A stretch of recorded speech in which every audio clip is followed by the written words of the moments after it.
Ce samedi 20 septembre 2025, The Voice Kids a offert aux téléspectateurs un moment suspendu d'émotion. Lors de l'épreuve des groupes, l'équipe de Santa a interprété le classique de Michel Berger, chanté pour ceux qui sont loin de chez eux. Mais c'est l'une de ses talents, Ninon, qui a marqué les esprits en chantant en langue des signes française aux côtés de ses camarades. La saison 11 de The Voice Kids touche à sa fin. La grande finale sera diffusée le 4 octobre 2025. Mais avant d'atteindre ce moment décisif, les coachs Patrick Fiori, Santa, Soprano et Matt Pokora ont soumis leurs candidats à l'épreuve des groupes.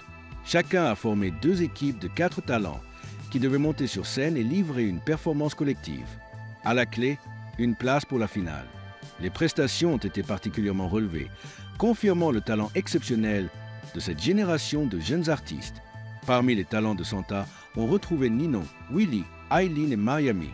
Ninon, âgée de 15 ans et originaire d'Albert, dans la Somme, est atteinte d'une surdité sévère. Elle n'entend aucune fréquence aiguë et présente une perte d'audition de 75% à une oreille et 45% à l'autre. Appareillée depuis l'âge de 4 ans, elle a appris à parler grâce à une orthophoniste. Pourtant, Ninon n'a jamais cessé de croire en sa passion pour la musique.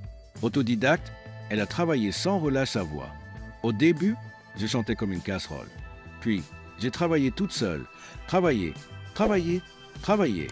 Je n'ai jamais pris de cours de chant, confiait-elle à France Bleu.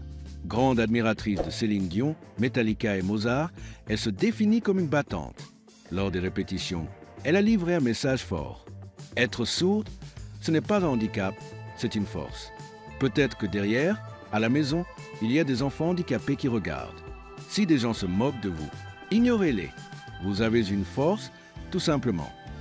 Sur scène, Ninon a choisi de chanter en langue des signes, offrant une interprétation unique et bouleversante du titre de Michel Berger. Au milieu de ses camarades, son geste, sa présence et son émotion ont immédiatement touché le jury et le public. Les internautes ont réagi en masse sur X, ex-Twitter. C'est trop beau avec Ninon qui signe pendant qu'elle chante. Ninon ira en finale quasi sûre. Je suis team Ninon. Elle m'avait déjà fait pleurer aux auditions à l'aveugle. Nina a un coup de cœur. Malgré l'émotion palpable, Santa a dû faire un choix difficile. Elle a finalement sélectionné Willy pour représenter son équipe en finale. Mais une chose est sûre, Ninon a marqué cette saison par sa force, son authenticité et son message d'espoir. En résumé, Ninon a prouvé que la musique n'a pas de barrière.